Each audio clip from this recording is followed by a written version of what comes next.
Hello and welcome back to Shantae. Yeah, it's been a month. There's a segment that I wasn't too keen on, so I had to do some soul searching.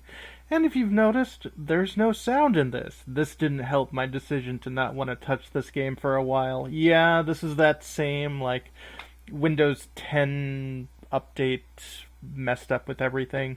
Anyway, I just wanted to show off, first off, all of the money grinding I did. When we went to that second town, we managed to find some upgrade equipment, and it turned out that these little holes here continually drop worms that almost always drop a one uh, gem block and frequently heart, so that if I mess up and get hit, I'm not in any real danger. They also tend to drop a lot of 5 gem bars, which I think I eventually do my best to try to get at least one before ending the video. Or not the video, but at least showing off all of this grinding here. Of which there is plenty, because the equipment that you can buy is very expensive. That said, all of the money grinding I did here was maybe an hour or so. Yeah, see, there's where I finally picked up a fiver bar, which was kind of useful. It helps speed things along quite a bit. Um, but yeah, so at this point, start heading back to show you, this kind of sort of equipment that would be available at this point in the game, which is all the equipment. Gear is not something you have to worry about a lot in Shantae, which is nice. So yeah, as you can see, I did a little bit, got 999 gems, which is nice, and showing off the paper doll, and yeah, that's a normal looking paper doll in the start menu. Um, and make my way over to the item shop. Head in and go talk to, yep, again, paper doll, red shoes, nothing on the wrist, red sash, and nothing on the forehead. Those are the 4 places that, you need to pay the most attention towards, as it were. So just talk to the Watertown shopkeeper. What can you do for me? Well, I need stuff. And by stuff, yeah, I'm gonna want to buy the boots, which is a, 300. And I'll buy the cuff, which gives you the dash attack. And that took out most of the money there. But I've halfway to one of the other items. That shouldn't be bad, right? And as you can see, yep, my boots or my shoes are now made of gold, and I've got wrist braces kind of thing going on, which is nice. And yep, double up allows you to do a somersault attack, and if I hold down B and wait forever, I can do a charged elbow attack. It does a lot of damage, but it takes forever to charge, so it's not the greatest ability. I think I managed to get to use it at least once in an upcoming video, but yeah, I can't see myself using that with any sort of frequency. Anyway, yeah, and here I've, yep, I've got the stuff that I had last time and grinded another 999 gems. And I'm gonna want... Is your ponytail magic? I thought only half genies were born with quirky powers like that. I knew a gal who could squirt milk out of her eye. Bet she was a half genie. That's a little creepy, but okay. You know, Mimic, the old critter is a relic hunter. He's been around for years, digging in the dirt. They call him Mimic because he makes copies of everything he finds. No, I guess that kind of makes sense, sort of. And yeah, talk to this guy again, who just repeats the same thing. Because I was trying to, I think, talk to this person. Have you found any of those warp squids yet? Yada, it would sure make traveling easier. That it would. That it would.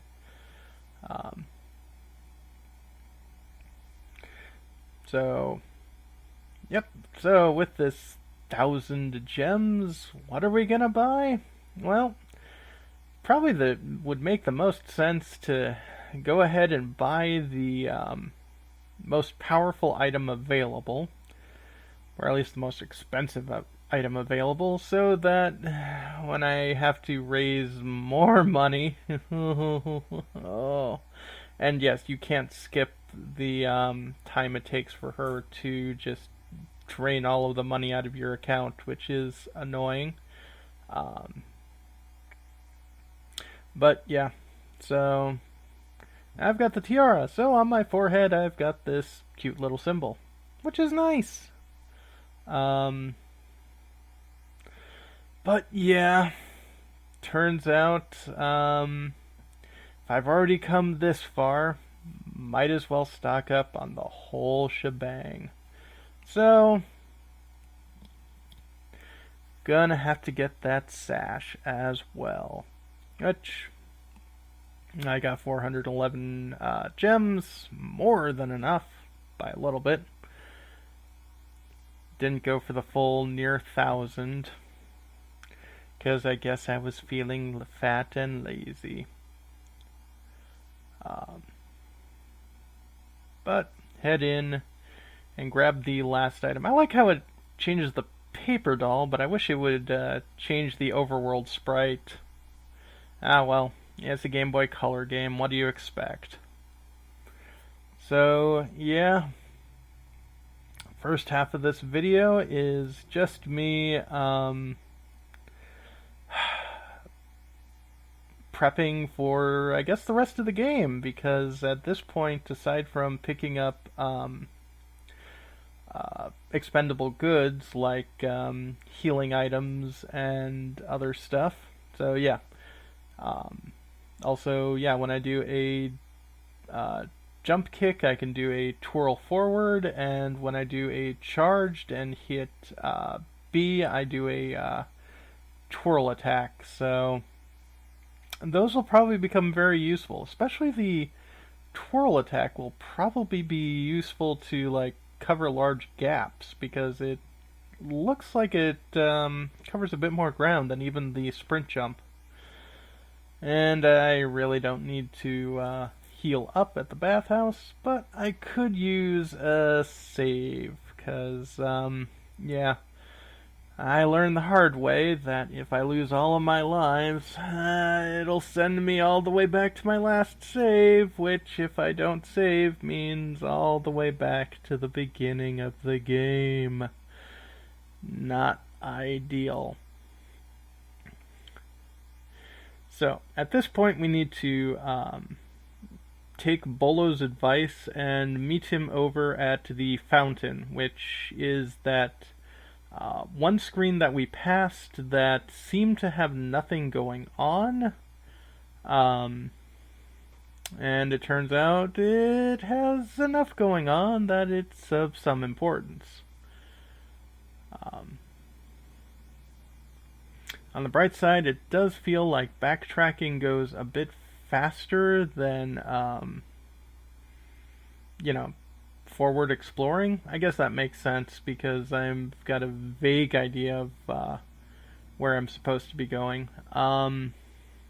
Speaking of having a vague idea of where I'm supposed to be going, yeah, this game's manual, and I totally missed that jump because I suck. This game's manual came with a world map, and if you wanted any idea of how to get anywhere in the game, you kind of have to have the manual, which is a little disconcerting considering how often manuals are lost. And if you bought this game secondhand, well, the likelihood you'll have the manual is pretty slim to none. So maybe that was trying to,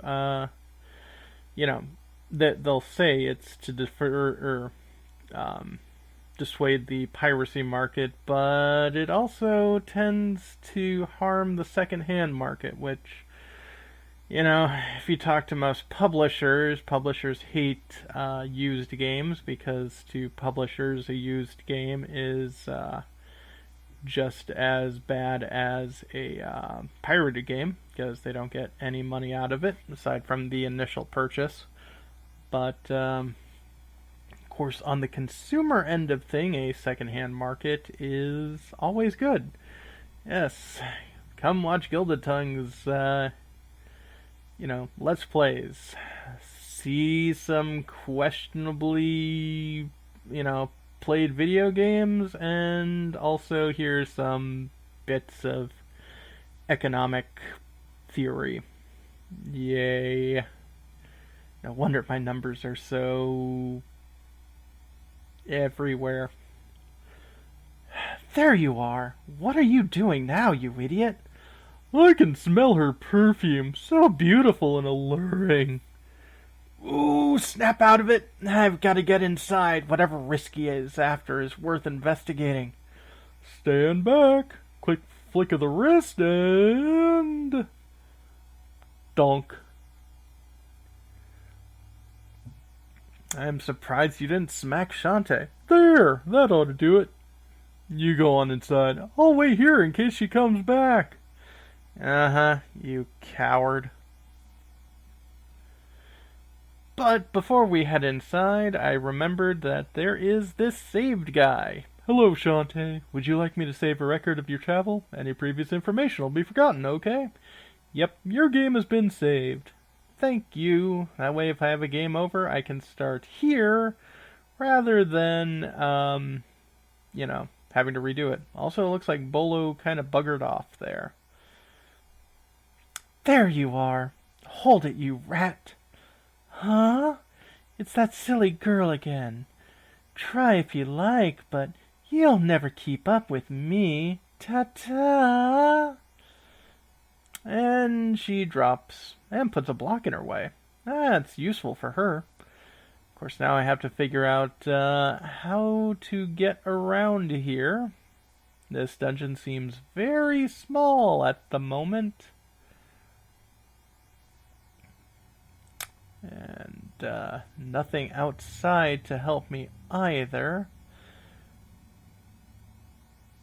But that's when I figured out how to get up here, and yep, you can use your hair to smash your way through the grating.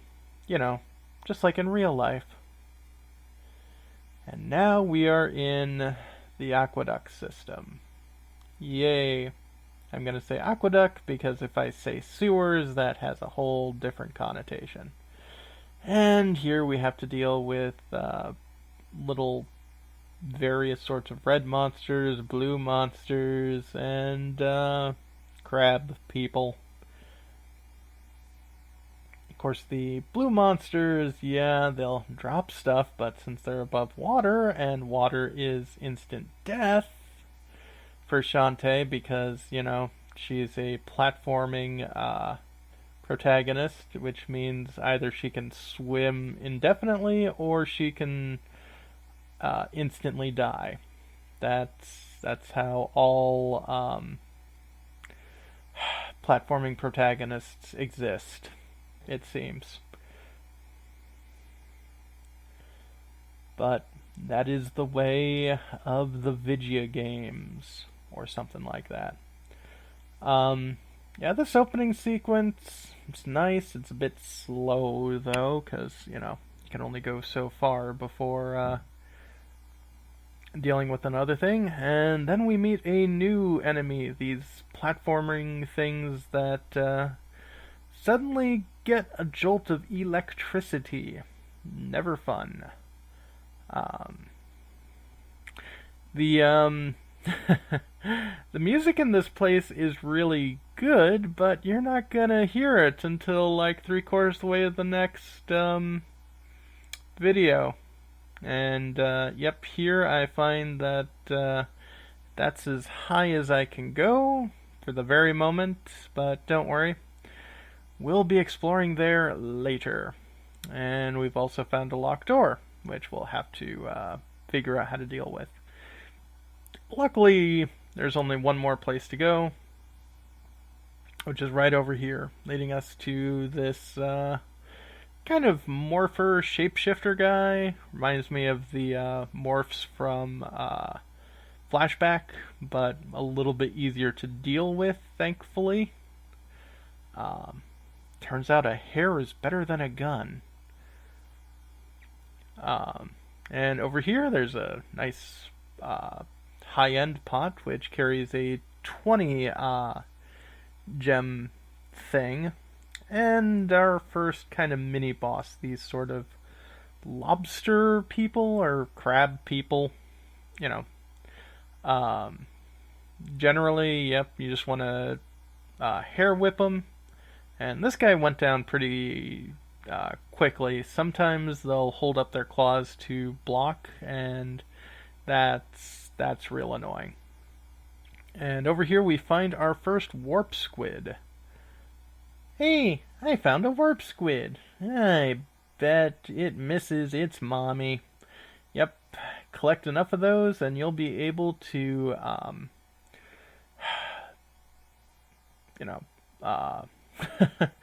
grab them enough of those and you'll be able to warp from town to town, which is kind of important because otherwise you have to deal with the overworld map, which is full of danger. And yeah, here we've noticed this guy, puts up his claws, thus becoming a little more tricky and dangerous than his compatriots. And here, of course, I find a full heart, which is nice, and I don't go into that hole right there. Don't worry, I learned to go in there in, I want to say, the 3rd video. Yeah, well, not the next video, but the video after the 3rd video uploaded for today. So, yeah. Here we've got some little flying platforms, nothing too nasty. Wanted to head down there to break another pot, because that's one of the big awesome pots, and inside I get a 1-up, which is very useful. Keeps me from dying quite as often as I have been, because this game is actually a little bit tougher than I normally would think, but hey, having games that have difficulty are good. And here we see a lock puzzle that went, I believe, squid or snail, octopus, snail. And once you do that, you get a key thingy. You found a key sphere thing. Yeah, they all work the same. And at this point, yep, you can go back and unlock the door that we dealt with earlier, and are able to continue on in this dungeon. And my god, is it a dungeon. At this point I'm wondering how I get down there. Don't worry, I eventually figure it out, but not in this video, and not in next video. Don't worry, Gildy. You'll figure things out. It might take you forever, but you'll finally figure things out. Maybe. But with this, we'll be heading on to the end of the first video, and you'll get about 16 more minutes of me talking over silence before we get back to live commentary. So, when we come back, more of this. Have a good one, folks.